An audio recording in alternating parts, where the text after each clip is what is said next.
Algumas pessoas têm a sorte de fazer o casamento perfeito entre a sua profissão e o seu propósito. Lá no caso dos médicos, engenheiros e advogados, que eram só porque o pai queria. Muitos seguiram essa profissão porque foram mandados para não descumprir uma ordem do pai, mas nunca foram satisfeitos com essa profissão. Eles sempre quiseram fazer outras coisas que principalmente davam menos dinheiro, e aí o pai não permitia.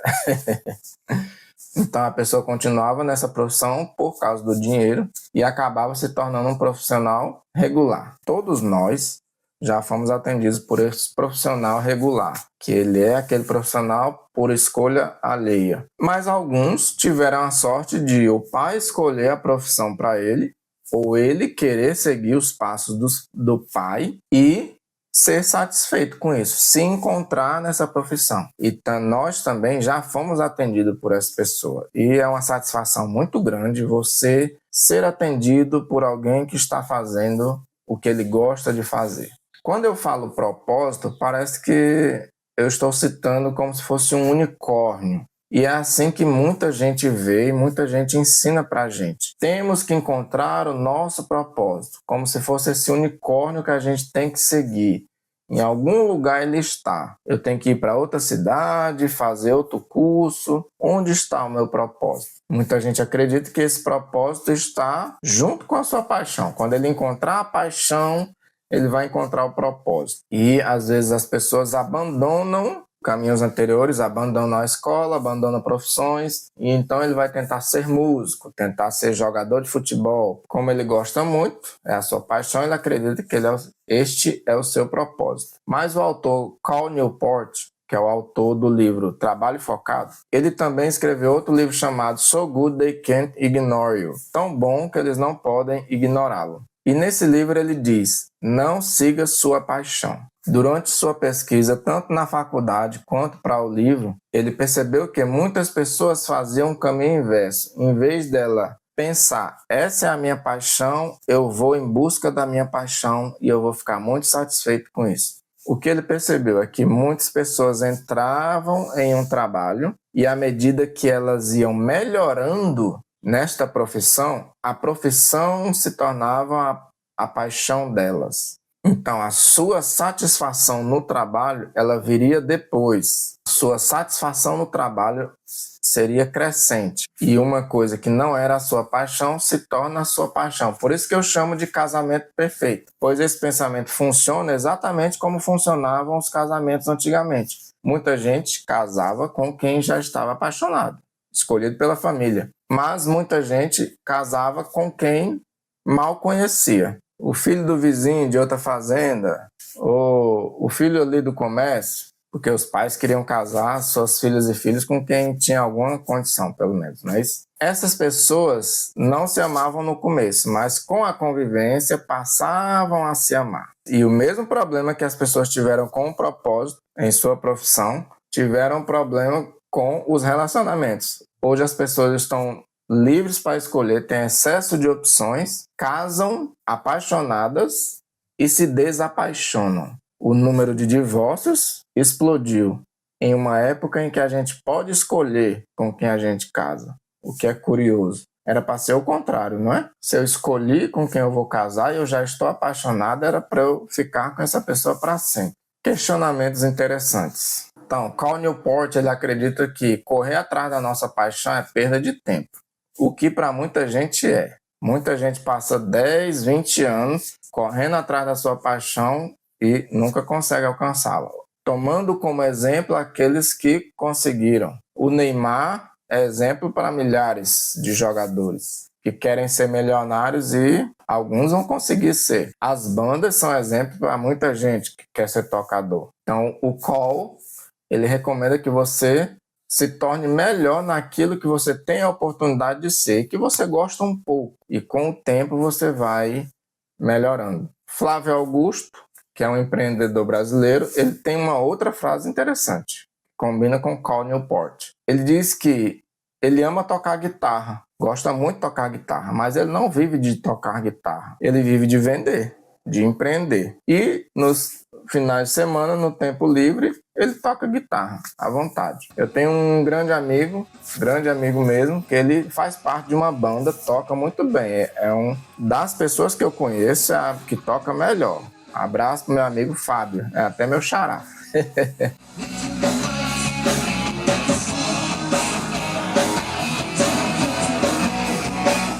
Ele toca excelentemente bem e ele faz parte de uma banda, mas ele tem a profissão dele. Então, observando o exemplo dele, eu achei bastante interessante. Você não precisa abandonar o que você faz. Você pode levar em paralelo. Continue seus estudos, continue seu hobby, a sua paixão. O que crescer mais, o que lhe der mais dinheiro, mais retorno, você continua. Porque para muitos, essa oportunidade da paixão lhe sustentar nunca vai chegar. Mas, por outro lado, você tem uma profissão que vai pagar os seus boletos. Tem um exemplo que eu sempre cito que me deixa um pouco entristecido, falando sobre abandonar coisas pela paixão ou seguir em paralelo. Exemplo brasileiro. Em uma pesquisa que eu fiz, que você pode fazer também, uma pequena porcentagem dos jogadores de futebol brasileiro tem graduação. Por quê? Muitos abandonam a escola ou apenas terminam o ensino médio e vão em busca do seu sonho de ser um jogador profissional. Já nos Estados Unidos, o que acontece? Os times de futebol americano são de escola contra escola. Se você quiser participar do time, você tem que tirar boas notas. Depois, você vai jogar universidade contra universidade. E os olheiros da NFL, que vão escolher os melhores jogadores para os times profissionais, eles vão nesses jogos universitários buscar os seus profissionais. Então, dos 99% dos jogadores que não vão ser profissionais, eles têm uma profissão, porque eles estão dentro da faculdade.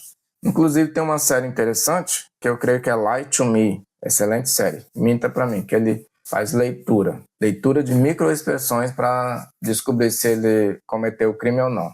Em um episódio, eu creio que um personagem se acidenta e ele fala exatamente isso. Ele fala que a vida do profissional dos esportes ela é muito frágil, como se ele pisasse em ovos. A qualquer momento ele pode torcer o tornozelo e acabou a carreira dele. Por isso ele precisa focar nos estudos. E muitos aproveitam o esporte para ganhar bolsas universitárias. Como sempre, eu apresento todas essas opções sem fazer julgamento nenhum.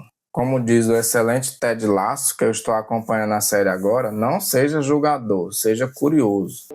Olha, Rupert, os caras me subestimaram a vida inteira. E por anos eu nunca entendi por quê, aquilo me incomodava muito.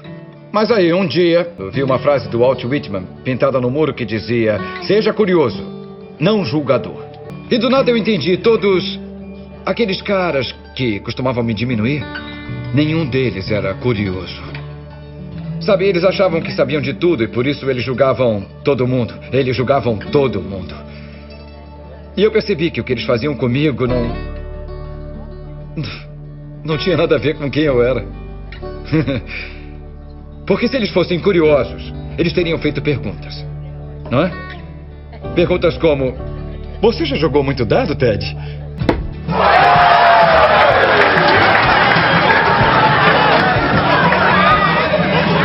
Bom jogo, Rupert. Eu sou curioso, eu observo todas as opções, que é exatamente um pensamento atual. Todas essas instituições para trás, elas tinham pensamentos absolutos. O certo e o errado da igreja, o bem e o mal da igreja, e o amigo e o inimigo do exército. Mas com o tempo a sociedade deixou de funcionar assim, deixou de funcionar com absolutos. Nós avaliamos todas as opções e podemos pegar delas a melhor, como um supermercado. Então nós vimos as 3 opções: o propósito, a paixão e a proposta. Fábio, qual que eu vou escolher? Qual que você recomenda, Fábio? Eu recomendo a que dá certo para você. Olha só, nós temos mais de uma boa opção. E agora nós entramos no tema desse episódio, que são os 3 R's, que são os ritos, os rituais e os rankings. Fábio, o que você quer dizer com isso? Vou explicar agora.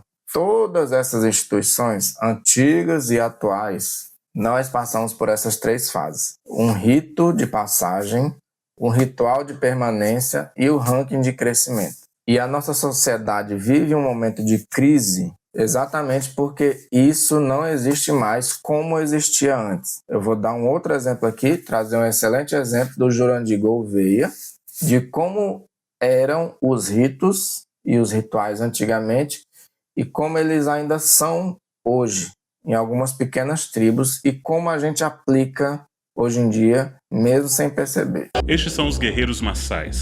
Os Maasais são um grupo étnico africano da região do Quênia e Tanzânia. Essa cerimônia que você está vendo é um ritual chamado Emorata. Entre os 12 e 14 anos, os garotos Maasais são submetidos a um rito de passagem.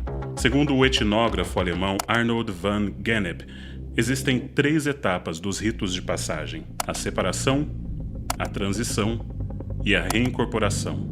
Então, o primeiro ponto é o rito de passagem. Como você viu aqui, nessa tribo, eles têm o seu próprio rito de passagem. Lá no filme 300, eu apresentei o Agogê, que é um rito de passagem, que é uma seleção. E tanto a criança nessa tribo aqui, nessa tribo africana, como lá no Agogê, ela passa por esses 3 momentos que definem um rito de passagem, que é, como o Jurandir falou, a separação, a transição e a reincorporação.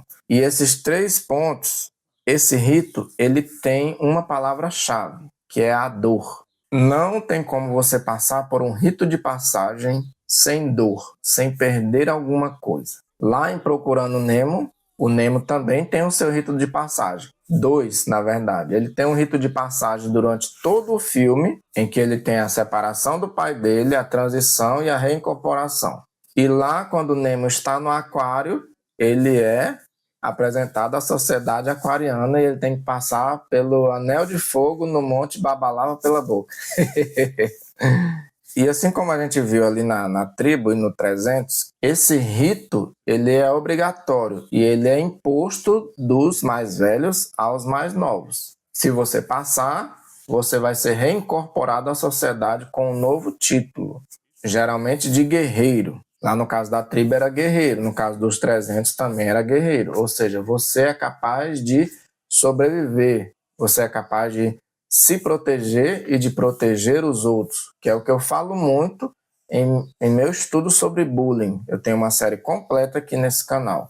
Mas, à medida que a nossa sociedade evoluiu, ela foi se tornando menos violenta, mais segura, mais civilizada. Então a necessidade de guerreiros diminuiu. Guerreiro como se via antigamente. Hoje a nossa luta é mais interna do que externa. Eu preciso matar um leão por dia, mas não preciso matar ninguém, felizmente. 2 coisas mudaram na nossa sociedade. A expectativa de vida dobrou. Lá na Idade Média, as pessoas se casavam ali por volta dos 15 anos porque viviam até os 40. E hoje as pessoas vivem até os 80 e se casam por volta dos 30. Então esses períodos da nossa vida se tornaram mais extensos. Hoje a adolescência vai até os 30 anos. Nós temos pessoas que ainda aos 30 anos moram na casa dos pais.